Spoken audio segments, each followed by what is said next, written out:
they educate the IT department? They handle everything, or do they have to hire third party? I think it's no longer an IT problem. I think it's an organization problem. The whole philosophy of the organization needs to change. Now with AI, what is your moat? Your moat is going to be data. Right? You're going to have some very proprietary data that actually gives you an edge. Why are they hiring the scientists? Because these scientists are going to come up with such proprietary technology that now they have a moat. Right? Now they have an edge over other companies. So something similar needs to happen. Look at us humans, right? We are not perfect.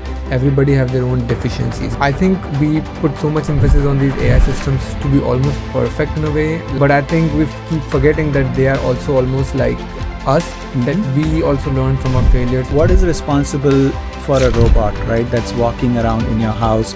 The bigger question there is, how is it aware of the context, aware of the environment? There's more pressure on Cursor to bring those customers back through features, through capabilities, through new things. It's no longer a question of how to build, it's about what to build. What to build to not just attract a customer, but also to keep the customer.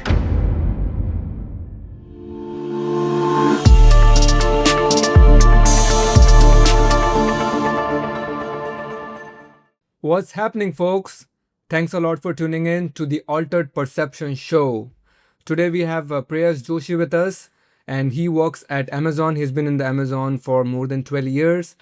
He works specifically in AWS support team, and he is responsible for this responsible AI and how it enhances the agentic AI systems.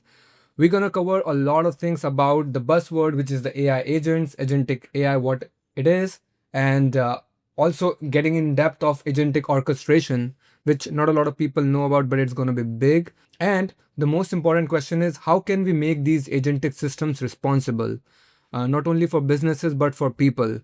So that's something something we are seeing that not a lot of people are aware about, or even with the innovation that is getting not that much into the picture of what people should be talking about. So I want to cover the other side of innovation, which is how can we make it responsible for people and businesses.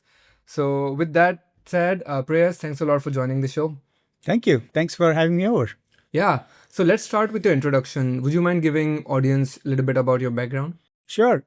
Been with Amazon for about 12 years. Used to be have been a serial founder for multiple startups before that. Before that, years in fintech, kind of regulatory spaces. Owning a lot of end-to-end systems related to risk management as well as large-scale global transactional systems. But mostly at Amazon, I've been with startup teams. I love focusing on 0 to 1 businesses, or taking them from 1 to 10 or 1 to 2, so to speak. But the idea is over here with AWS, I've focused very recently on some of the responsible AI systems to keep our the broader customers protected and giving end customers a great experience. Yeah. So let's start with this term. What is responsible AI? Absolutely. Yeah. Responsible AI is a overall framework of ensuring that as we release this powerful technology, right, of artificial intelligence, with intelligence, there's also a responsibility for us as humans to ensure that we are giving access to our users to this powerful technology in a very responsible manner. Just a very basic description of that, right? Now you take that further. What does that broadly break down into, right? It is ensuring that you're not misleading people in the wrong direction. The other one is ensuring that you are protecting them from potentially harmful effects of the information or the intelligence that's being shared. End of the day, what's intelligence? Intelligence is aggregating a series of data or signals and giving an insight. When you share an insight with someone, it needs to be founded on facts. It needs to be founded on reality, and and the industry terminology is called grounding, right? It needs to be grounded on real data, real facts. Otherwise, it's pretty much like misinformation, right? You don't want your AI to be spreading misinformation. That's one important aspect. That's broadly terminology called hallucination, right? You must have heard that phrase, hallucination. You don't want the model or ChatGPT hallucinating, for example. The other aspect is malice, or malice is bidirectional, right? There might be a user who wants to use these intelligent systems to break into systems, or there may be someone who's trying to maybe generate an image that is misleading, or it is harmful, or it may impact the people who are viewing that image or a video, for example, right? So that's the malice piece. How do you prevent users from misbehaving? At the same time, how do you prevent this system built on artificial intelligence from doing things that it should not be doing, right? So there's the bidirectional part is where a user comes in and says, hey, I want to break into a system, or I want to hack a certain computer, help me do it. You want to prevent that from happening. And the other side is if someone is asking about perhaps harming themselves, right? The system should prevent itself from giving steps that could create harmful effects in reality. So there are broad aspects in the generative AI space around responsible AI. Yeah, so I think I'm understanding what you're saying is both ways. It's not just feeding good data and data that is grounded to the AI systems. It's the other way. The AI systems giving the information which is not malice and which doesn't have any ill intentions to the users. Right. So I think there's an element, and I would avoid the technical piece of the grounding aspect, which is driven quite a bit on how robust your data is and how authenticated your data is. For example, you may give AI system an entire database of, let's say, an entire data of your company, saying that here's the set of people doing certain jobs, right? If, let's say, employees leave your organization or someone's role changes, you want to ensure that the information is accurately reflected in a timely manner. So that's also an element of grounding, right? You don't want someone who used to be a marketing manager and has changed roles to become a product manager to be represented in that same manner. You want the data to be fresh. You want the data to be accurate, right? And you also want new data to be fed in to the system. So that's the grounding piece. The broader, again, slightly technical aspect of RAGs, which are essentially databases that are used behind the scenes by these artificial intelligence systems to really subscribe to the latest knowledge, right? Latest facts, so to speak. Yeah, and I want to cover the RAG and Agentic AI in a bit, but you know the Chinese AI system, the DeepSeek, Yeah. right? So it became super popular and it's gaining still popularity and so many downloads people have got, and it's an open source model, Right. right? So I mean, one of the bigger fear that a lot of US based foundational AI companies was that, hey, these Chinese AI systems can have malice. That means they can inject, or they might be trained on a bad data, so to speak, that if you use it, it might be that they are collecting some information from you, or like providing some misinformation. So I want to dissect that further. Systems like these, wherein, I mean, I don't want to point out DeepSeek per se, but like any systems which are open source, right? There's a big debate between open source and closed source. Do you think that open source models are more prone to misinformation and having bad or relaying bad information to the users, or do you think that it can be either? It doesn't matter. No, I think there are several aspects you touched on. I would definitely not say that open source models are inherently open. I would characterize it that by saying that an open source model needs to be validated, right? There are several systems to benchmark, to verify, right? End of the day, to verify these models and also to verify the safety of these models, right? Definitely not. When you take a DeepSeek's open source model and I take it and deploy it on my development environment, it's not connected to the internet, it's not hosted somewhere. I can definitely fine tune it, right, to a level where the underlying knowledge itself that the model was trained on, it could be added. There could be layers I could add on top of it, where it could be based off of a different understanding of the world. Let's say hypothetically, I'm not going to talk about DeepSeek. Hypothetically, imagine I came up with my own model where I have my own way of how the world should work. Let's say it's following a certain political philosophy. That model will probably, let's say, is opposed to democracy, it's opposed to socialism, it's opposed to communism, or it has its own made up philosophy of how the political system should operate. The grounding for it is what I trained the model, right? So there's the first part, which is what you feed the model to build its own brain, so to speak. And then once you put it out there, right, then there's inference. So there's training and then there's inference based knowledge.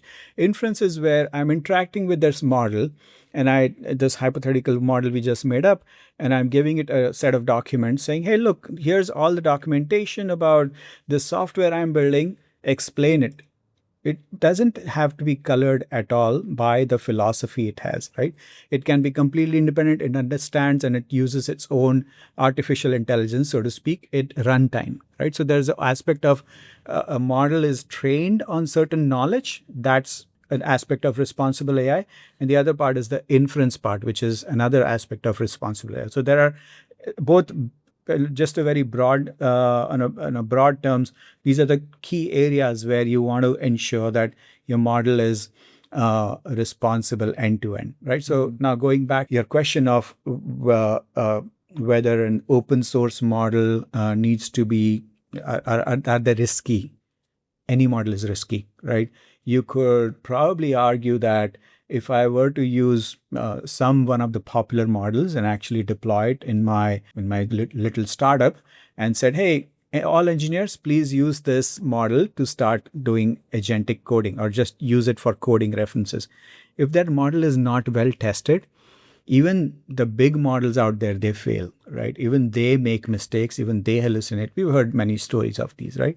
So the important aspect is ensure that any model you use, if you're a small company, a big company, it's up to you to validate and benchmark the model, right? You might be, let's say you're running a law firm, right? A law firm that is using certain language model to go look at history of cases and come back and say, I have this client has this complicated situation. What precedent do we have in our law, in our in various historical cases that I can use to fight this case or defend my customer and my client?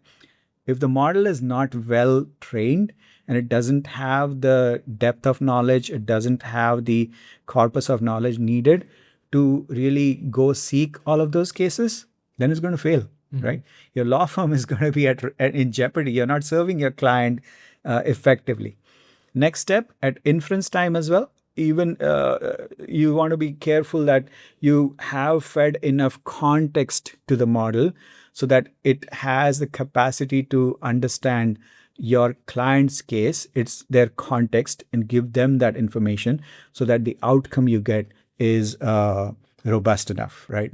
So any model is safe or not safe. The key thing is the implementation. The key thing is how well are you implementing it in your organization, and how well does your organization has its ducks in a row as far as data is concerned.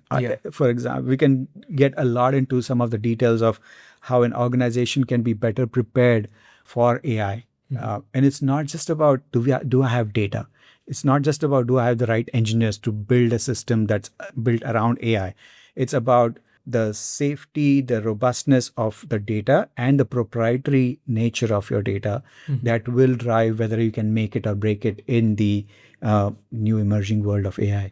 Yeah, that's a really good point. And I mean, talk about like zooming off or like basically zooming out.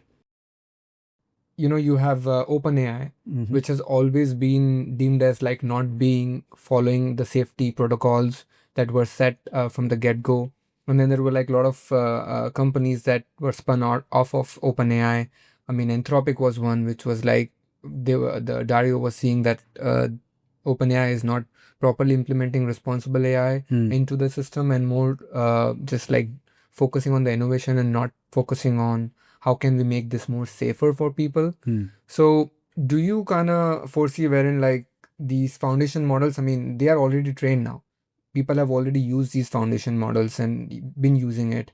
Do you think that contain this malice information or are not grounded enough? Or do you think that they're grounded enough? It's up to the agentic system to kind of validate it now that we have the train has already passed the station. We cannot train the actual foundation model, but we should focus on more the agentic system to ground it. Yeah, I don't think I would know or we have any facts in place to really make any judgment around it. It'll be pure speculation, right? Because no one knows. I mean, it by inherently, by nature of the proprietary nature of these models, right? End of the day, you may have a model that's trained on, trillion gigabytes of data, but the actual usefulness of some of these systems like ChatGPT, Copilot, Anthropic, Claude is driven by what's called weights, right? What are the weights behind it? And those weights are uh, essentially the ones that determine the nature or the interaction that the model will have or the application will have with you and that the model will respond back with. So there's a whole bunch of complex stuff. It's beyond my knowledge of applied science, to be honest. But I wouldn't say that one is better than the other or one has kind of the like train has left the station. I wouldn't really say I that. think that it's scary that they have fed like trillions of data into these systems. I mean, these trillions of data is not going to be only good data. There has to be some sort of bad data unless they have done a lot of have a lot of effort into like cleaning the data, which when you're talking about trillions of data, it's unfathomable. So don't you think it's scary that we don't know what has gone into these proprietary models? Yeah, absolutely. I think what's scary is that we don't know, right? What is scary is that we don't know to an extent where what data have these systems been trained on. What's scary is was that data ethically obtained, for example? What was that data grounded on reality? Or has it been biased in one direction or the other, right?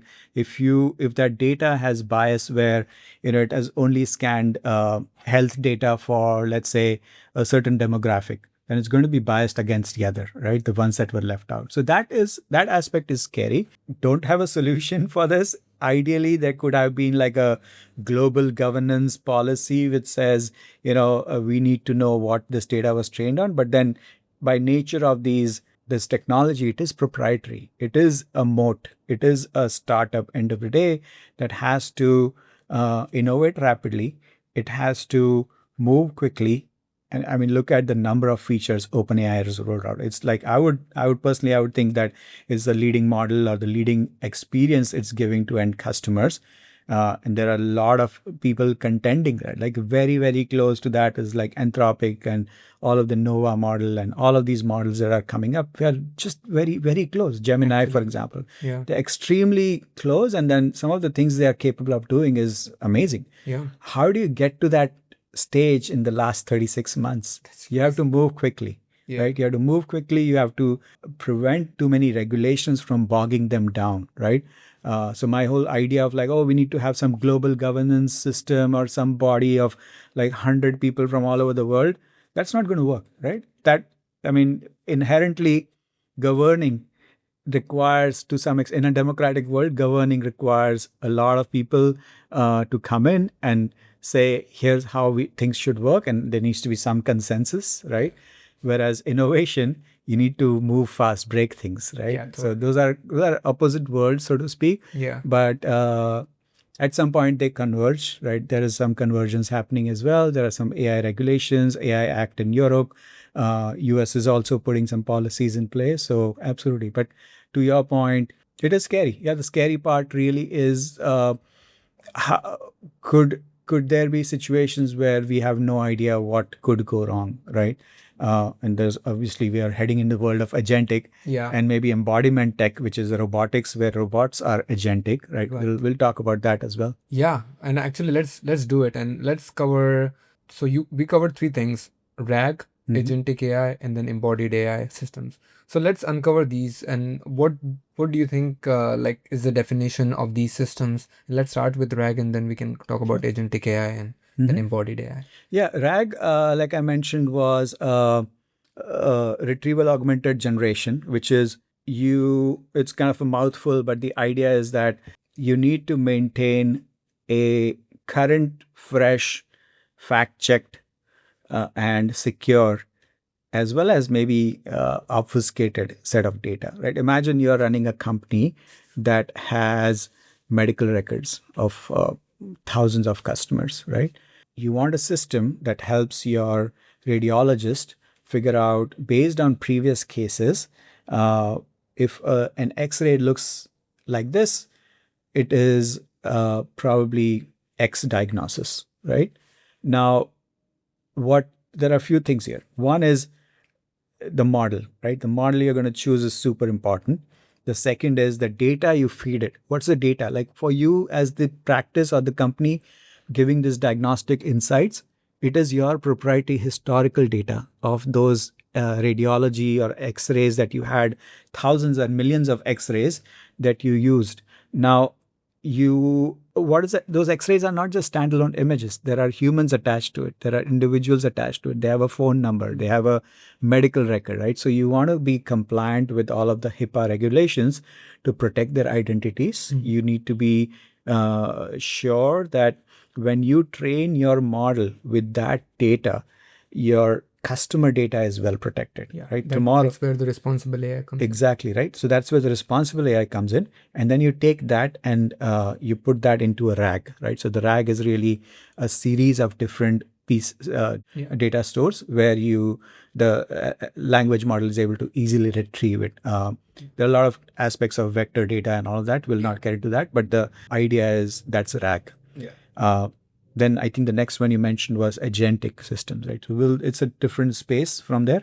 Let's talk about generative AI, right? Generative AI is you want to understand how things are. For example, generative AI is more information, whereas agentic is actions. Right? You need to be able to with agentic AI, you can actually get stuff done. Right. Using the artificial intelligence, right? It's kind of like going from creation to action. Exactly, right? So when I say I'm just sitting in a room and listening, and you ask me a question, I'll answer the question. That's generative AI.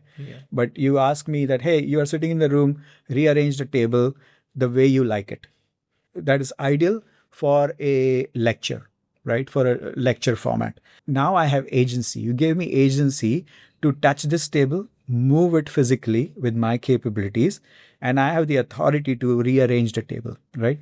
So in agentic systems, you have agency. It's essentially, what's the idea of agency, right? When I have agency, I have freedom to do things. But with agency, there are also boundaries. So that's where we're slowly squeezing into responsible AI and agentic. But the point of agentic is the ability to do something, whereas generative AI is generate content based on the knowledge you have. Yeah. So, I want to cover the embodied AI as well. But before we jump into that, a few questions.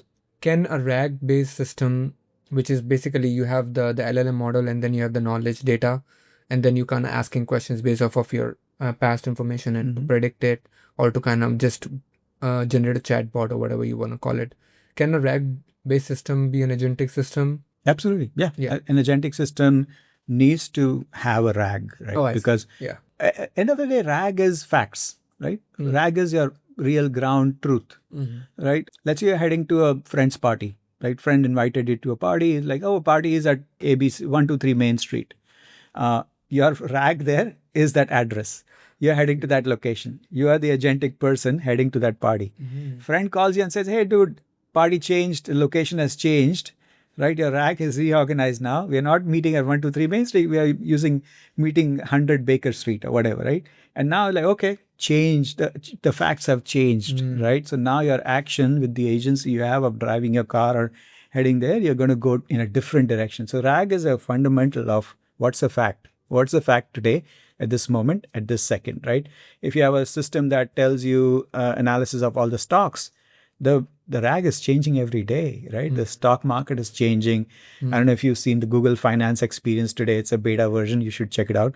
It literally tells you how's the market trending today, what happened, what's the situation as of this morning, what is going on, what are the factors driving it. It tells you all of that in a very comprehensive manner. So the RAG is literally the stock market, right?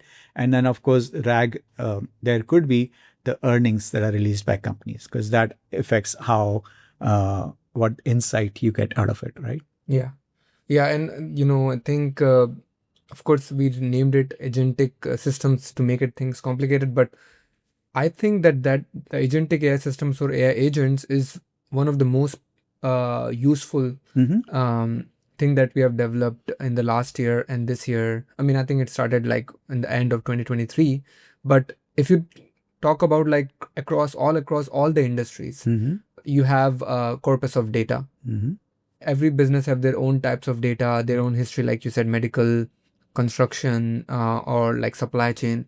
Everybody have their own types of data. Mm-hmm. Before they didn't know how to use that data to kind of predict Correct. outcomes or just like Connect the dots. Yeah. connect the dots. Yeah. And they were using data analytics, which is Sure. still useful, Of course. but now you have more intelligence to that data. Now you can use that data to kind of produce actions, like you said, right? So, and those actions are so helpful. That's why they say that, that's why the labor market is going to be replaced, is because now AI can perform actions. Mm-hmm. Mm-hmm. I mean, scary part at the same time, exciting part for a lot of businesses, if you will. I mean, a lot of people or businesses cannot afford hiring a lot of people, so they definitely Be need more productive. be more productive. Be able to compete effectively. Absolutely. Absolutely. Yeah. So the whole productivity level goes up. That's what the claim is, right? Yeah, but I think a lot depends on execution, right? You might be a small business, an e-commerce business, and maybe you're selling millions of products on your e-commerce website. But for you to manage, negotiate, source, create a catalog of those millions of products on a regular basis that look good and negotiate prices with your suppliers on a daily basis, you used to need a ton of people. You need some really good experts in-house, like a procurement department. You need a catalog department, a marketing department, someone who's focusing just on images, or you hire a vendor for that, right? So many different steps are involved. Now, if you had an end-to-end system that takes over some of these things in an agentic fashion, you're now a lot more productive. You're a lot more effective. No one's doing that grunt work. And now, even if you're a tiny business, obviously a lot depends on how you implement it. You can actually be a lot more, you can stand up against some of the big players, right, in e-commerce. So that absolutely, I think that a lot depends on execution. But yeah, to your point, it's a two-edged sword, right? There is always a phase of transition when we lost horse carts, and when cars were invented, a lot of people had certain skill sets. They knew how to crack the whip. They knew how to tell the horse where to go, or manage a horse cart and clean it up and all of that. All of that is gone, right? In a matter of maybe 5 years, all of it got eliminated, right?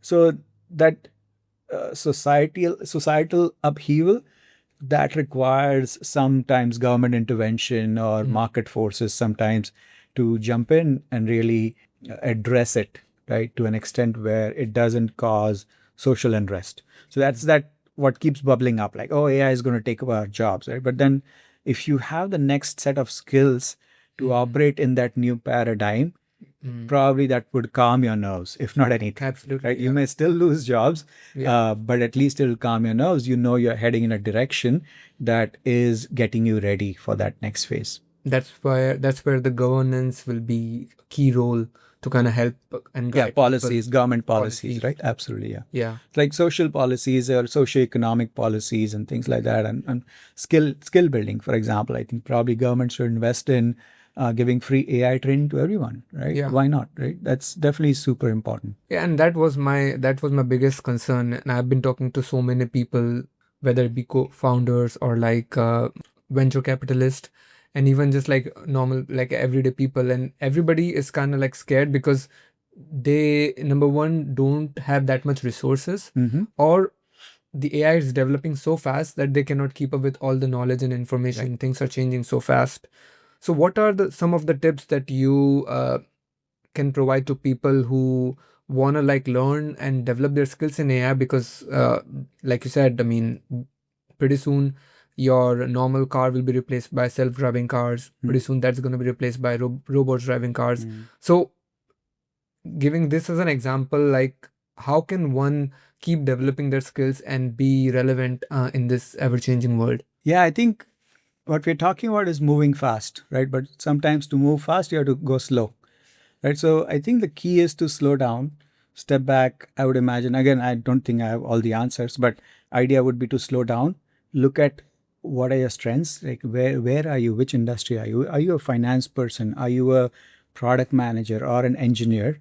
Step back and look around and say, how is AI going to transform uh, your industry, your domain, your role, and not from the state of paranoia, which is like, hey, I'll lose my job. That's not what I'm saying. The point is fundamentally try to understand what is AI, right? What does it actually do? Try to start learning about the fundamentals of, how does an AI system work? What does it let you do? There are a ton of things it can do, but there's a lot of things it can't do. It cannot have empathy, right? Yeah. It cannot have a relationship in a very effective manner. It still creates, while a lot of amazing systems are creating phenomenal images and graphics, it still doesn't have that spark of creativity, right? There's still creativity that we humans will, I imagine, continue to own, building relationships, right? So those are some of the software elements of it. Also, working with teams or working with people and getting something working across functional domains to really combine things and come up with an idea would be another. But I would say education would be a starting point. It just learn new things, challenge yourself. I recently joined a boot camp, a phenomenal boot camp where it's not something like Lovable or Cursor or Windsurf. It's like, oh, go take this tool, start building stuff. They actually have a mix of both. You join a 2-week boot camp, and in that they give you a set of engineers who are available in real time, right? You can chat with them and say, hey, I got stuck here, and you start with an idea basically and say, I want to build this system. Like, let's say I want to build I don't know, customer management CRM system. uh, Here's my concept, here's my document. They review it and they say, okay, yeah, looks good, go for it. Then you use the system called SnapDev. You key in your requirements into it, and it just goes, right. It just keeps developing the entire system within a day. Really? I have the core system in place. And imagine, and in case the model gets stuck, that's where kind of it hallucinates or kind of gets stuck. The engineer will jump on a call with you in seconds and it's like, okay, show me, Preyas, what's wrong. This is where you want to, this is how you can unblock yourself. And they are not feeding you with information, but they're actually teaching you to actually unblock yourself. Interesting. So once you're a lot more empowered, you're now able to say, you know what, I can do this all day long. Now, I know people who, like, in a matter of 2 weeks, they built 2-3 systems, and they are now making money off of the system they built. And these are agentic systems? No, these are not agentic systems. They're like traditional classic SaaS systems, kind of CRUD operations to some extent, but they had the concept. They figured the business side. And using this SnapDev system, they were able to build the entire end-to-end system end-to-end. But there's a lot we can do. The point is that don't stop yourself from learning, discovering what's out there that's relevant to your field, right? For example, if you're in the finance industry, there are a ton of systems out there. That will help you make your life easier, right? Facts that I was seeing the other day has a system that would review all data about various stocks or things like that. It'll give you a summary of insights. A lot of systems coming up in the fintech space for sure. Yeah. That can make me individually effective, but also you want to go slightly under the layer and say, how is the system operating, right? Yeah. And then how do I become more effective if tomorrow I want to be in a new role, or in my same company I want to be in a role where I could implement AI powered systems to maybe grow the business, make it more profitable, reduce costs, right? Several aspects of it. Yeah.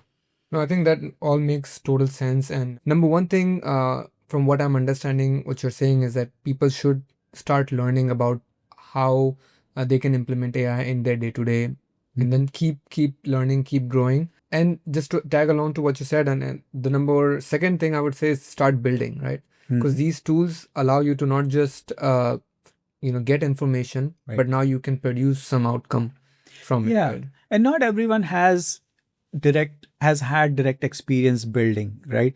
I mean, we happen to be in the tech city, so we happen to have either come across a team or we ourselves have built systems, maybe because of our educational background or our career background, but not everyone has that experience, right? Not everyone has built a system, right? Sometimes it's daunting, sometimes overwhelming, but at least being aware of how you can do your job differently with AI. Like simple things like Google Sheets, for example, has an AI function now where you can just, say equals AI and then enter a prompt and then put a range of data and say, tell me so and so insights out of this, right? Yeah. That's something as simple as that. If that eliminates, let's say, 5 steps from your job or role, you are a lot more effective. Totally. You can then take it forward and say, hey, look, this is what I was able to achieve, right? Yeah. So that's super important. And so you also covered that you were in this boot camp wherein you were using this tool called SnapDev, right? SnapDev, and then it was helping you produce end-to-end results. Exactly. So could you tell a little bit more about this specific product, SnapDev, and also is that like an agentic orchestration system? Exactly. Yeah, I think so. They've actually used the whole agentic concept in a phenomenal manner, right? So I would say there are like 8 or 9 agents. The first agent will let you take a concept. Let's say my idea is like, I want to build a CRM system to track my customers. You'll just take that. It'll actually help you brainstorm. There's a brainstorming agent, right? Brainstorming says, okay, how about this features? Have you thought of blah, blah, blah, right? What kind of customers, like what kind of information do you want to capture? So it keeps expanding to a point where like, okay, now you feel happy about like, okay, I've got this solid system. Does it ask you questions? Yes, exactly, right? It goes back and forth. You are exchanging it's an interaction where you have an exchange of ideas. Next step is like, okay, now let's take this and turn it into a PRD, which is a product requirement document. So there's a PRD agent. The brainstorming agent now says, I'm going to hand you over to PRD agent. I think you're good in brainstorming department. Let's go to PRD agent. The PRD product requirements document agent will actually take your stuff, your half-baked idea and say, you know what, let's flesh this out. Maybe here are the user stories, here are the use cases, here are the epics, or here is the plan, right? That we could not, I wouldn't say plan, but it's like the PRD, like here are the business requirements or product requirements. Once you're done with that, it says, okay, now let me throw you over to the architect, software architect. So the architect agent now says, okay, awesome, great idea. I'm not going to probe on your business requirements. Now I'll build a system and I'll propose a tech stack, front end, back end, database, we'll use MongoDB, blah, blah, blah. It'll actually come up with that and say, are you okay with that proposal? I might have I have no idea what you're talking about, right? I can copy and paste and say, explain some more. What are the pros and cons of using this tech stack? It'll actually answer it. You can use ChatGPT, Claude, whatever, right? To actually educate yourself. And that's the aspect of education as you go. Once you are kind of comfortable with that, maybe you call a friend and say, hey, this thing gave me this tech stack. Do you think this makes sense? And the friend says, oh, yeah, seems pretty good enough or whatever, right? You take that, give it the feedback, it'll re-architect the system, and then it'll be like, okay, architecture is done. I'm going to pass you on to the orchestrator. So orchestrator now says, okay, awesome. I've got this architecture diagram. I'm going to do everything needed to set up your system. So that starts with installing Python, installing all the Python packages on your local system, goes down through the entire tech stack and says, on your laptop, I used a laptop, I didn't use a cloud environment. Here are all the packages needed to support this tech stack, right? You got like 50, 60 packages, whatever you need. Oh, you're using OpenAI API. Oh, you're going to need an API key. Oh, you're using 11 labs. Oh, you're using blah, blah, blah. It'll go ask you to do certain steps needed to get to that point, and then you have everything in place. So now the orchestrator does that. And then there is a coding agent, right? So orchestrator now is actually orchestrator, coding agent, they both work hand in hand. Coding agent just goes like, you can use this like a beautiful thing, looking at the whole thing getting coded. You have the entire front end, back end is coded, and you're all good to go, right? And everything is in place. And then once it's all in place, you say, okay, let's start the front end and back end. And that's where the magic happens, right? Which is it tells you, go to this URL on your laptop, you will see the system. I'm like, how can that be? And I actually go there and you see like the whole system in place, right? You can actually click around, you can actually perform functions, you can add, remove, do whatever you're doing, right? Obviously, that's like the core skeletal system. And then you can improve. You can say, okay, here's a screenshot of this home page. of this dashboard you created. I want to add this little widget here. I want to do this, do that, right? So it'll keep improving. So it's pretty phenomenal. That's how what I meant was the end-to-end experience. So that's an example of orchestration of agents, right? Yeah. Orchestration of agents is where you have an orchestrator who is looking across these agents, because what are agents end of the day, right? Agents are task, like they're actually going and performing tasks, but it's not like a task bot, where a task bot is like it'll just do one thing and come back. But agent has a lot more agency. Agent has a lot of independence. It has to some extent, it should have an understanding of what is right and wrong, and also understanding of what its boundaries are, right? So that's where the responsible AI comes in on agents, which is have we defined the boundaries of an agent so as to make them successful without harming themselves or harming others or maybe hallucinating. So that's the boundary part. And then the other part is the aspect of doing the right thing, right? If they just mistakenly do something wrong, do they have the ability to roll back from that point, right? Have you put the agent in a position where they can prevent harm, right? So that's another. And then the third piece definitely is the aspect of morality, right? Let's say you have an agent that you tell it, find me the best deal on Taylor Swift tickets. Do anything possible, right? It could probably cheat someone, fool someone, lie to someone and say, I'm desperate, I'm whatever, right? It's my last day tomorrow on this planet, give me Taylor Swift tickets. But that's not morally right, right? You want to make sure that agent is taught what morality is and have that boundary defined in line with your society. Yeah. Right? In line with what your definition of morality is, right? So that's important. See, I think, and that makes more sense, and then you can control it more on a personal level or on a business level, right? Because you have the businesses have their own guardrails in place, and anyway, Exactly. and they have their own protection towards their own employees. Exactly. And the business operates in a certain jurisdiction. The jurisdiction has a certain regulation. Jurisdiction beyond that, there's country, and then there's national boundaries. There are laws. So all of that framework plays a role. You're in an industry, you're in healthcare, HIPAA applies, you're in FINRA applies if you're in certain industry. Right? So those things definitely play a role. No, I think this makes total sense to me now. And that's why, in a way we were all cursing that, hey, there was not a lot of safety went into these foundational AI systems. But now I'm looking back, it's actually happened for a good thing, because foundation models are their own, like you cannot say that it's a good thing or a bad thing. It's a technology, right? But what you bring or what you do from it is more relevant and more that if it's responsible or not. Absolutely. And so these agentic systems is where we can control more, right? Even though they have the agency, but we have more super agency wherein we can provide more guardrails. Right. And they have to be guardrails. I mean, in order for these applications to work in industries like healthcare or construction or like fintech even, right, they have to follow certain jurisdictions like you said. So you have more control over this, and makes more sense that we should make these agentic AI systems more responsible. Right. And I think to your point, it's going to get much more prominent. Like people would want to know, like, how do you do that, right? Correct. And I think if you take that into a point where if you're running a customer service business, every agent, human agent that you hire, you're going to train them. Here's the policy book. Here's how you deal with the customer. You cannot talk to them rudely. Here are the things you cannot tell them, right? You cannot talk about some negatively. Don't talk about political topics. Don't talk about blah, blah, blah. Take that and translate that into an AI agentic system. You're going to implement that policy depending on what your company policy is. Your company policy maybe you're running a church organization, right? You may have a different conversation. If that church organization for some reason has customer service, right? They're going to, of course, they do have customer service.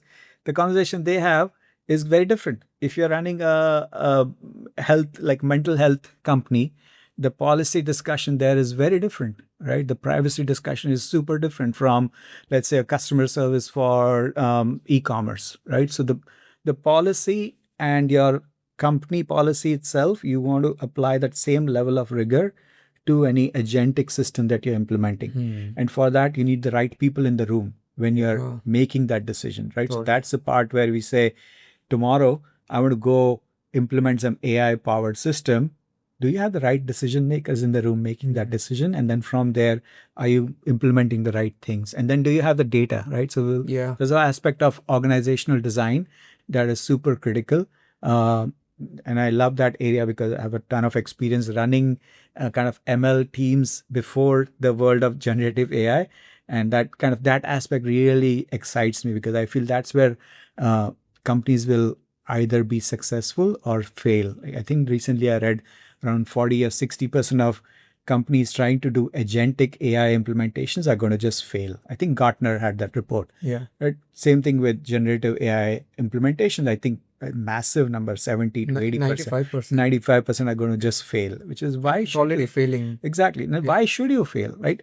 You got this powerful technology in your hand. If there needs to be a lot of thought that goes into it, you're putting so much, not just investment. Investment is probably pennies compared to the market share that you might lose, right? So By losing that opportunity.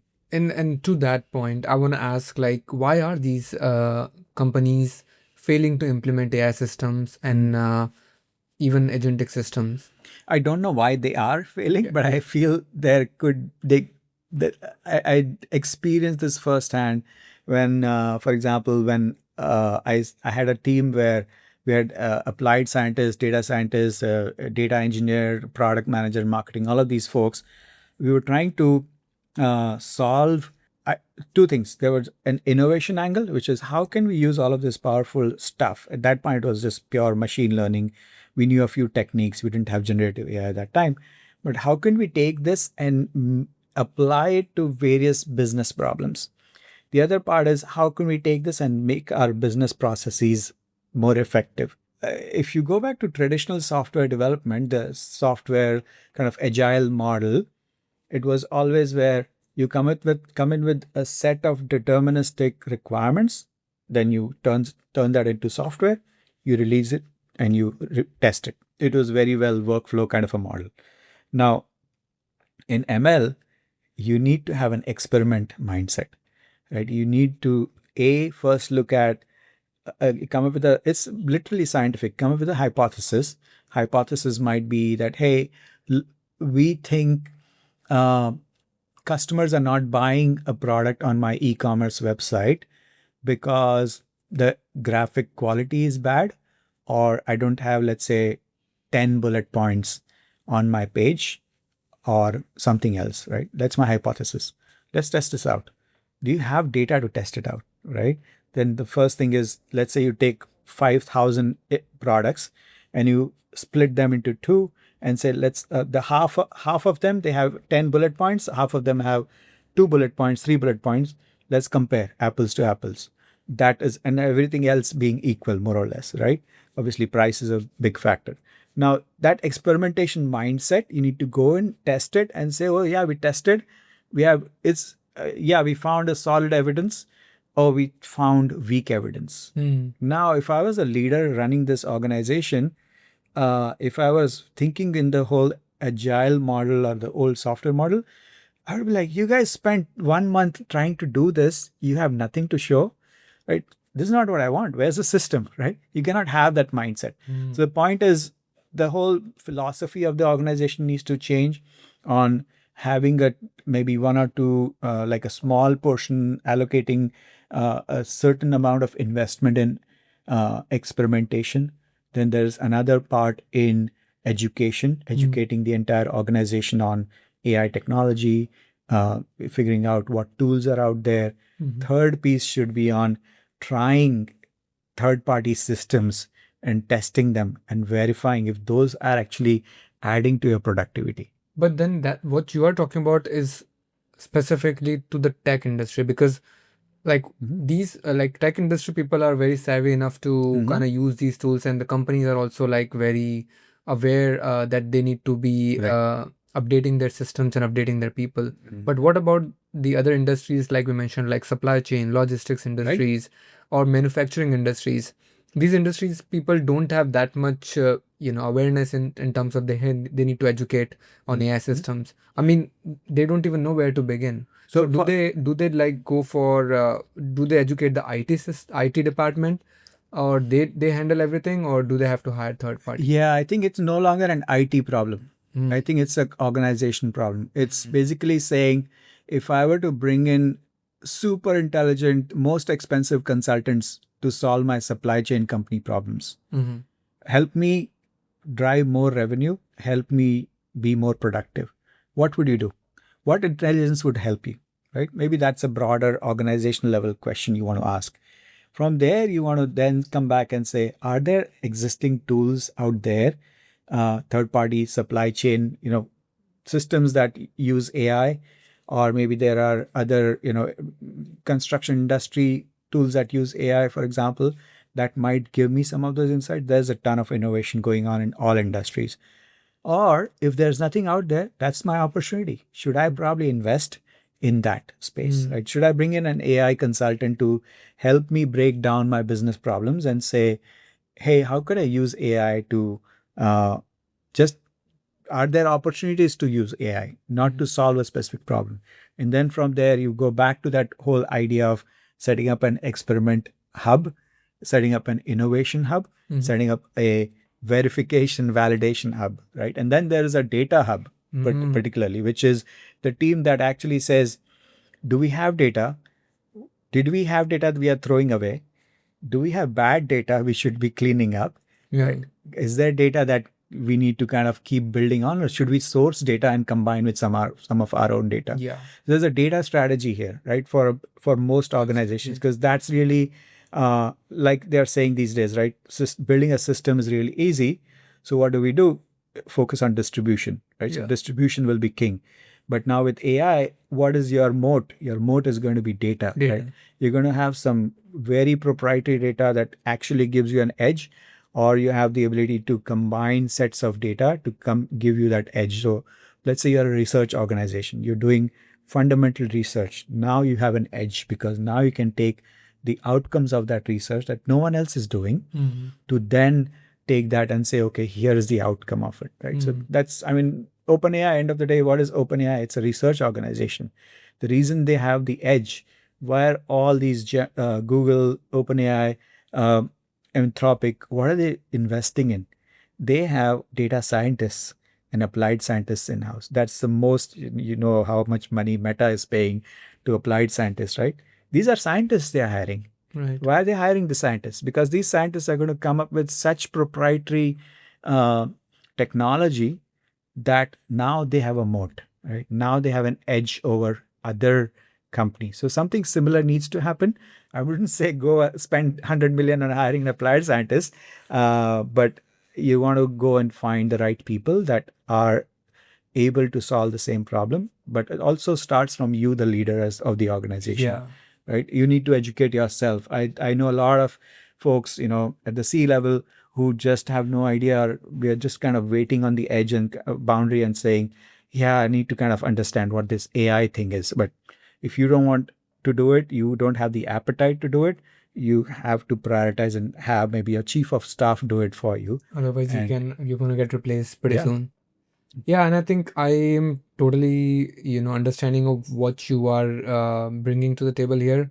And correct me if I'm wrong, but what you're saying is that all these companies, no matter if it's a small startup to like big, mid-size company or the large-size companies, all of them have to think of AI systems differently, and not just that IT department or anybody who are tech savvy can handle. More towards like the philosophical side of how can we make as a leader, how can we interject and actually teach people, give them resources, give them tools to learn these AI systems and do it internally rather than hiring more external sources.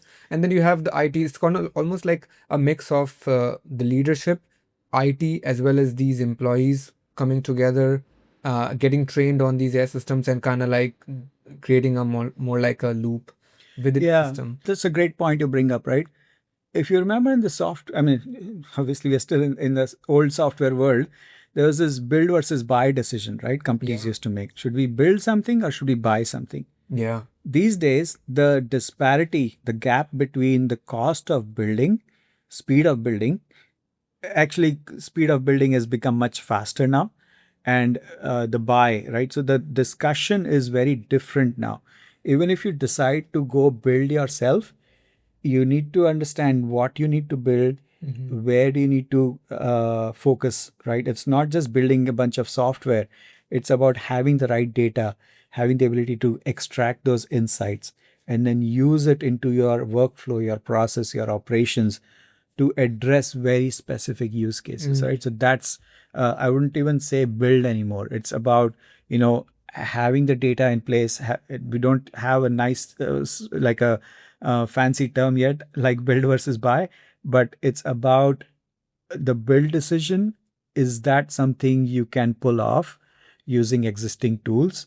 And buy decision is there something that helps you solve your specific problem? Yeah. So I think that's the strategic discussion that goes on behind such a decision is going to be very, very different in maybe coming months or years. Yeah. This is very fascinating to me, and we can keep going on and on. But I want to cover back to the agentic orchestration systems, wherein you talked about that the SnapDev is more like an agentic orchestration because it has multiple agents involved, Right. and it has, it can kind of call another agent, Right. and then once it can start and as well as end the product. Can I ask like how much time it took for you to develop one product, or is it like time consuming? Are we talking like 10 minutes? Are we talking one day? What are we talking here? So I think it's in steps, right? Because it is gradual. I would say the very basic first step was maybe a day. And it's not like sitting 8 hours on a table, right? It's Yeah. actually doing its thing. I can go get coffee, Really? maybe watch some Netflix episode, come back. No, not really. But the idea is that like more or less in a day, it kind of can do pretty much everything. Less than a day, I would literally say And how much of that time of a day you spent on it and answering its questions? Great question. I would say the first part is the time where I was most engaged, right? It's like same thing happens in a product management world, which is like you're most involved at the beginning of the project, then the developers go build stuff, and then you're most engaged in the end of the project, like fit and finish, verification, validation, testing, right? So it's kind of similar where you're engaged heavily in the front, and then when you're seeing the development and it comes and says, hey, I'm done. I'm 100% done with your development plan. It'll actually present stuff to you, and then you go test and like, oh no, I think we missed something. Yeah. Right, missed something there. So that those things happen with most systems. So I think there's to answer your question, I would say maybe a total, I would say like focus time, I would have spent maybe 4 hours. Out of 24 hours, let's say. Yeah. Let's say about like out of around 2 days, 80 around 16 hours. 4 hours was like answering 2 days. questions. Yeah. Across 2 days, yeah. Across 2 days, 4 hours, you Yeah, said? that's right. That's like crazy. I mean, if you think about it, how much time in the traditional terms you have to spend? Weeks. Exactly. Weeks, easily, right? I mean, and this big question of like following up with your product team. Yeah. Hey, have you built this product? Where is this product? And they're like, oh, well, I'm running late. I have to still do this. Right. And I have another project that I Oh, have to do. forget about that. That's gone. Out. It's gone. So, I mean, again. So, just big caveat here, right? The first version is not a fully finished, fully swanky kind of polished product. After that, it's about finishing the product and kind of making sure you have your vision translated into the final product. But again, that you have to do anyway. That's any traditional right. systems. That's once you launch a system, you give it to a user, like they're going to give you feedback. You're going to go back and fix it, right? Yeah. But that is super easy in this case too, right? You can go back and give it feedback, give it screenshots of your screen and say, I want to add a button here, I want to add a panel here. It'll go do it. Again, which is just like few minutes of your focused work. Exactly. So you are saving weeks and weeks of your Absolutely. work building a product to just like 2 days. 100%. So I want to ask you this specific question. I mean, you have so many different tools like Lovable, V0, then you have Cursor and Windsurf, Right. which is much more again in a similar boat. But I want to ask you, is the SnapDev tool that you're talking about, is it much more enhanced than these Cursor Lovable tools? I would say it is slightly better because of the way they are handling agents and orchestrating agents. That's one aspect. But I think the big aspect of that was working with the engineering team, right? Because the engineering team is like super helpful, super responsive. Now they are not just you're not just left on your own to go build your own system, right? You are a single person, CEO, CTO, CPO, right? You're doing all three, right? Roles in a single person. You need someone when you're stumbling, right? So that's where the engineers come in and they actually help you out and they kind of get the ball rolling, in the beginning, but also help you, they unblock you. So that is a key difference I felt in this Snap Dev experience.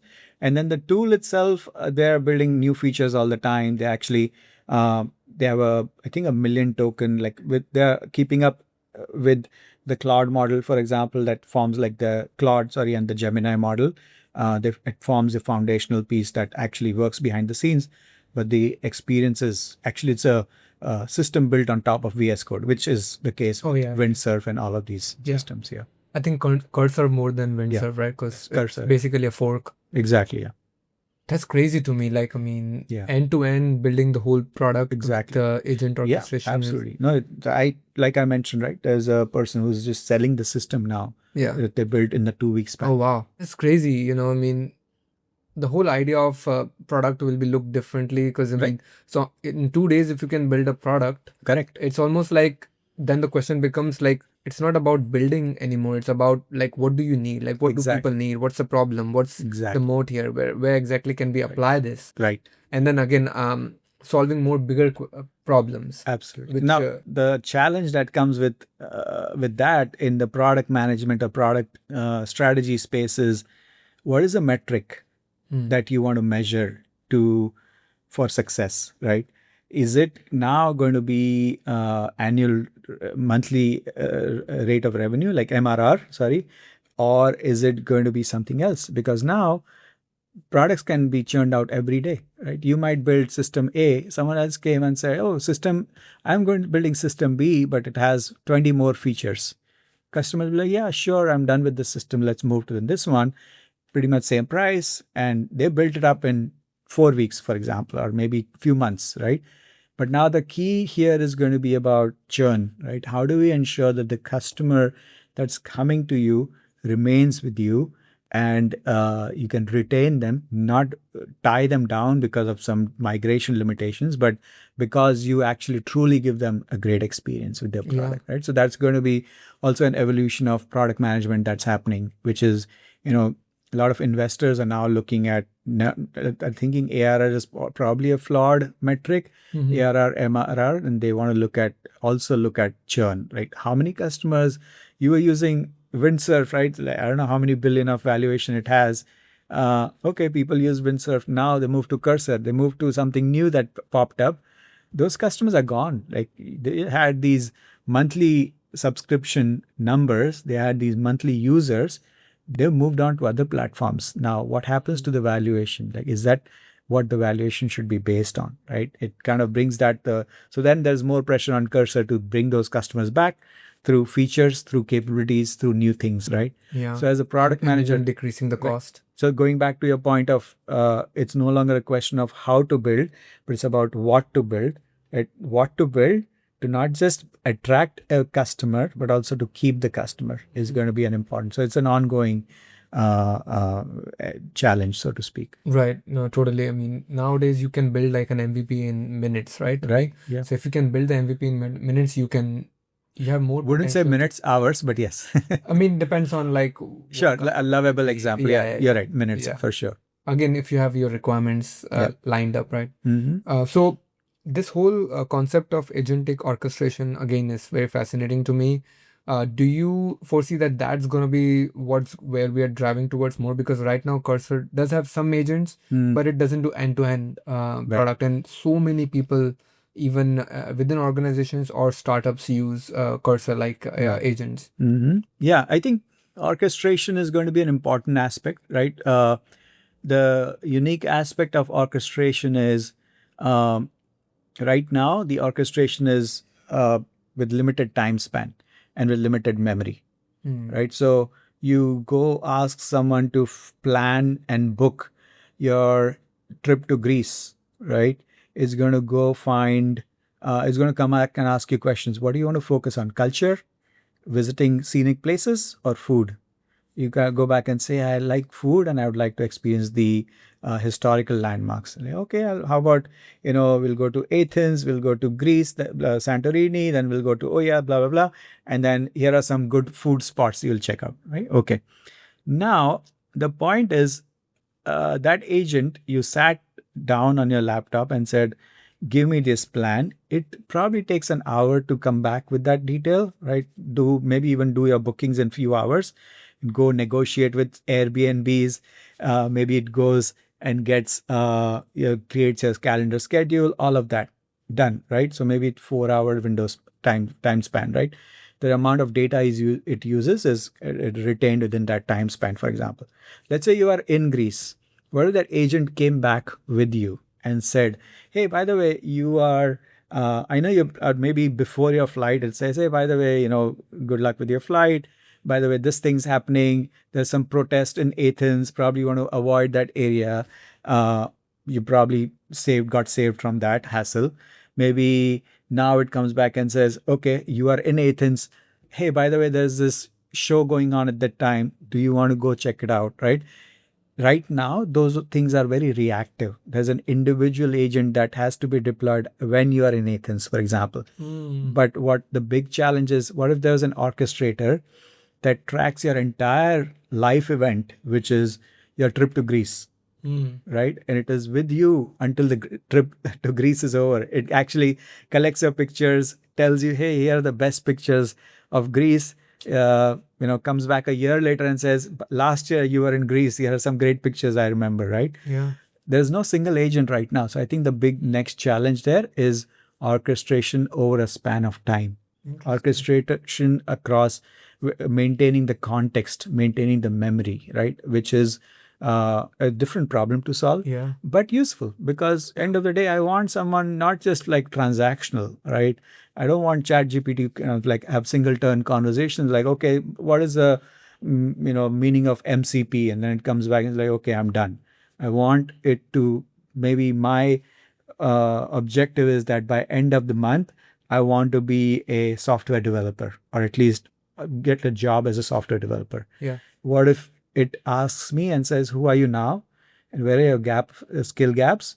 What do you need to learn? And it actually is working with me through a month, right? Absolutely. And verifies that I find a job, right? I think. What if it closes, like helps me with the interview, right? All of the entire thing is really what's missing right now. So. Totally. No, I think I'm super excited to kind of have that feature. Right. The memory piece, like you said, is going to be huge. Right. When it comes to, since seems like memory is something that it's under development, it's under research, and that has to be implemented in orchestration. But like if we zoom out, the whole AI industry, where do you think we are going towards? Anything particular that you are excited about in the coming year or two? Yeah, I think this aspect of memory is an important one. Super excited about embodiment, which is the whole robotics space. Doesn't have to be human-like, doesn't have to be humanoid robots, but also using AI in physical spaces to do physical things, right? That's another one. And I think a big piece I'm bullish on is wearables, right? Where the role of wearables, role of AI on the edge devices, right? Which is not operating on the cloud, but operating when, let's say I'm in the mountains and I have no access to any internet, for example, either that, so that in that situation, I want the device to actually help me, be helpful at that point, right? Which is in the wearable space, like maybe I'm wearing something with me, or something that's more reactive, like the exoskeleton example, is a great one in the space of mechatronics. I think those are some super exciting things. We'll probably be a few years away or maybe few months away with the pace at which things are going. Yeah. But yeah, I think that's what I'm most excited about. I've always, or like recently I've been like learning about so many of these systems, like, and I'm super excited about the augmented reality glasses themselves, because I feel like that can replace smartphones as we know, and other wearable devices, right? And once they become more intelligent, and I we had a guest who actually talked about the Edge AI, and she's developing. She's a more senior researcher at Salesforce, and she talked about how they're developing device AI, and so you'll have more intelligent systems in your wearables and smart devices. So all of these are really good in innovation, but when it comes to actual mass application, do you think that they are few months or it's going to take 5 years? I mean, because one thing is innovation, and all right, well, you still have the Meta AR glasses, but how many people have that? Like, how many Right. people foresee them as wearing in their day to day? Yeah. Yeah, I don't know. I feel they might be earlier than we think. I don't know. I mean, like things like we've heard of OpenAI doing things with devices, right? What if OpenAI comes up with a revolutionary device? We don't know what. Is it a watch? Is it a phone? Is it a wearable? Yeah. Is it a goggle? I don't know, right? Might be something, or is it like a simple locket that just talks to you or whatever, right? Yeah. Or maybe headphones, Bluetooth headphones or something, right? So I think a lot of money is probably going into this space. I don't know when, where, how. Yeah. I would have been very bullish on Apple coming up with something, but I think I mean, we'll see. We'll see. Of course, it's a company known for really holding back until the technology is mature, and then coming up with something just blows everyone's minds. But you but never I feel know. like now with the AI race, I think they have already lost. So far, they have not produced any tangible things that you can say like, oh, this is very innovative. Right, right. They're known for innovations. They're known for Of course, yeah. the uniqueness, right? Yeah. But we'll see. We'll see. You never. It's the experience. Yeah, it's the Apple experience, right? Like you pick up a new phone, it just feels very different, right? Yeah. You want to be moved by what device you pick up, right? I think that's probably their spirit, so to speak. But yeah, you never know. I think these things are hard to solve for sure. Right. And we have talked throughout the episode on the responsible AI. So how is responsible AI come into play when you talk about wearables and these Embodiment, yeah, absolutely. embodiment AIs? Oh yeah, that's another one fascinating topic. We can talk about maybe a separate episode on that. Yeah. But I mean, think about responsible AI. What is responsible for a robot, right? That's walking around in your house, for example. If it's carrying a glass of water, it spills it, or if there's a child in the way, for example, how does it operate in a responsible manner, right? You ask it to go fetch a glass of water, right, and or maybe a glass of wine, and it drops it on a carpet, right, versus drops water on the carpet, right? There are different repercussions of these. Then there are aspects of the question. The bigger question there is, how is it aware of the context? How it aware of the environment? And the context also changes, right? You have a bunch of guests in the room versus when you're alone in the house. The interaction that you may have with it could change, right? What it does and what it says could change. Maybe you, in order to create a more personal experience with that, hypothetical robots in your house, you might have a different conversation with that robot. But then when there are guests in the house, you want it to be aware that it shouldn't blurt out some private aspects of your life or personal information about you, right? So I think the key thing is responsible AI is that context awareness in such situations. I'm sure there are a lot of things about the physical environment that has to, because imagine you are literally seeing intelligent system moving around in your space, in your private bubble, right? You want it to act responsibly, right? And follow your family norms and cultures, right? Certain folks, like certain family have certain norms and ways in which they operate. For it to be truly a part of the family, so to speak, it may behave differently. I don't know if that's really needed, but it's a fascinating area. A lot more. We can get into some more depth there as well, but purely around the tech part of it, also the social elements of it, for sure. We are so much right now in the research phase of robotics, so much to still uncover. And I think history has taught us that we always learn from our failures. So that means these systems have to fail so that we can kind of learn and put more guardrails to these, right? And make it more responsible. Right. When it comes to like having a certain guardrails, what tips would you give people to have in pretty much doesn't matter agnostic of if it's like wearables or embodiment AI Mhm. or like agentic systems, what tips would you give people to have guardrails in their systems? You mean companies or individuals? Like, I want to say, yeah, companies, like more of yeah, companies, because these the products that companies are building is going to be used by people. absolutely. I think the key part, there are two aspects again, right? Hallucination, malice, as well as detecting anomalies, for example, is another area, right? Um, I think as far as hallucination, for sure, testing is key. It's not just one time testing and done, it's ongoing regular testing. There's an aspect of something called drift, which is over time, if your data is stale or if your underlying rags are stale and there is new information that needs to be fed to the system could start responding incorrectly. Let's say you're a big company with a bunch of software products you release on the website. You launched something yesterday. The system needs to know when a customer asks you, "Hey, what did you launch yesterday?" The system needs to know what that was. Or if you launched new features of where there are certain new buttons you moved around, you don't want the system to respond to an old version of the system, right? So that's the drift aspect. So I think that's literally hallucination. When a customer sees that, it's like, oh, this thing is hallucinating. It's making up stuff, or it doesn't know the latest stuff, right? So that's one aspect, which is ensuring that the data your systems are grounded on are sound, they're reliable, and they're fresh, right? And obviously, you cannot do it manually. You have to automate. So that requires a lot of automation. And there's this entire space of ML ops, right? Machine learning operations, which comes into play there. Then the other aspect is malice, right? How do you ensure that you have the right set of guardrails and prompts in the system that prevent that system from being abused or misbehaving, right, or giving someone harmful data, or maybe even some random someone with malicious intent comes and says, "Hey, how many customers did you get yesterday?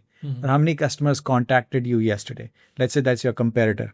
Yeah. Right. You don't want that competitor to know how many customers you got yesterday. Right. So that's the kind of guardrail systems you need to have in place so that the system doesn't just blurt out stuff that it shouldn't. Now, how do you test for such crazy scenarios? Right. Yeah. There's no way to test it unless it's kind of like they say in the space of security, right? If you don't have the data, you will not lose it. Which is, don't store that data, don't store sensitive customer data, don't give it to the AI system, or if it's in a RAG, then obfuscate it. You kind of block it or obfuscate it or mask it so that the system doesn't have it to give it to a malicious player. Yeah. No, I think that makes total sense. And one question while you were talking about that makes me want to think is, I mean, look at us humans, right? We are not perfect people. Like nobody is perfect. Everybody have their own deficiencies, right? I think we put so much emphasis on these AI systems to be almost perfect in a way. Like these intelligent, Right. they are intelligent. That means they have to be perfect in their own way. Right. But I think we keep forgetting that they are also almost like us. That we also learn from our failures. We also, Right. Every single time we have interaction with other people, we have a new set of guardrail that we have put together and systems in place that now we are constantly evolving. Right. So I think, do you think that this AI systems are also pretty much like humans, and they are not just like set in stone in one foundation model? They're gonna be keep evolving, Right. and they're gonna almost like be adaptable in a way. Absolutely. I think just like we call these systems are hallucinating, even humans hallucinate, right? Yeah. So I think that's an important aspect, which is they're going to make the same mistakes as humans do. Lack of human judgment, lack of poor judgment based on unfounded facts and data Yeah. is exactly how they operate. Yeah, literally, exactly. I mean, And then malice comes in where morality comes in, right? Malice can be prevented by having the right principles, moral framework in my personal kind of what my character is. They also have you have to define their character. It's like growing a baby, right? Yeah. You need to kind of teach the baby on how to behave in the right environment with other people and with our customers. Make sure you don't tell them something that's not right.